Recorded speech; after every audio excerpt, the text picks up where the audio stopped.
একদিকে ডেঙ্গুর প্রকোপ, অন্যদিকে ম্যালেরিয়ার কবল, এর মাঝে চোখ রাঙাচ্ছে করোনা ভাইরাসও। সব মিলিয়ে জেলার স্বাস্থ্য খাতের ওপর বাড়ছে চাপ। সিভিল সার্জন কার্যালয়ের তথ্য বলছে, জানুয়ারি থেকে ২৫ জুন পর্যন্ত কক্সবাজারে ডেঙ্গু আক্রান্ত হয়েছেন ২৫০৮ জন, যার মধ্যে ২২০৫ জনই রোহিঙ্গা আর স্থানীয় ৩০৩ জন।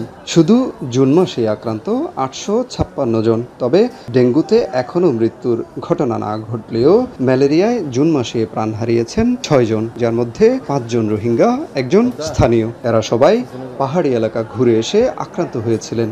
হাজতuna algoire era saida hazgurinna abari jaire jor mane ki ede jor utilde mane gomuk balo gigoro dairige abar gigito era saida abar jor utti তার বাচ্চারে 3 দিনের চিকিৎসা করছে 3 দিন যখন চিকিৎসাটা ভালো না হওয়ার বাচ্চারা ফোন দেওয়া নাই হাসপাতাল মেডিকেল হাসপাতালের মধ্যে ভর্তি করাই। ছুটি শেষ হয়ে গেছে। ছুটি শেষ হওয়ার পর আমি হাঁটার মধ্যে চলে গেছি। চলে যাওয়ার পর একদিন হয়েছে। একদিন পর আমি ক্লাসে গেছি। ক্লাসের মধ্যে আমি তখন আশরাফ হঠাৎ অসুখ হয়ে গেছে।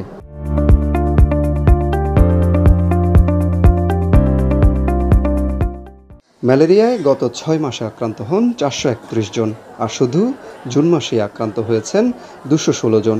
আক্রান্তদের মধ্যে ২০০ জনই বান্দরবান, রাঙামাটি কিংবা নাইক্ষ্যংছড়ি সহ পাহাড়ি এলাকা থেকে কাজ করে বা ভ্রমণে গিয়ে ফিরে এসেছেন। গত ২ বছরের তুলনায় এই মাসে আমাদের অলরেডি অনেকগুলো ম্যালেরিয়া কেস ধরা পড়েছে। ধরা পড়ার কেসগুলো কিন্তু কক্সবাজারের নিজস্ব না। এগুলো সব হলো এরা বাইরে কাজ করতে যায়। আপনারা জানেন আমাদের পার্শ্ববর্তী বান্দরবান জেলা আছে, এই জেলা খুবই ম্যালেরিয়া প্রবণ জেলা। ওখানে গেলে মানুষ ম্যালেরিয়া আক্রান্ত হয়, কিন্তু ওখানকার সাধারণ লোকজন যারা আছে তারা তো ম্যালেরিয়ার সঙ্গে সচেতন, জ্বর হলে পরীক্ষা করে ওষুধ পায় ওখানে। কিন্তু আমাদের যে লোকগুলো ওখানে কাজ করতে যায় তারা জ্বর হলে এখানে চলে আসে। এখানে চলে আসার পরে আমাদের তো এখানে ম্যালেরিয়ার সাথে একটু কম, সেজন্য এত বেশি গুরুত্ব আমরা ফার্মেসিতে যখন যাই তো ফার্মেসি থেকে ওষুধ খেয়ে তারা 2 দিন অপেক্ষা করে।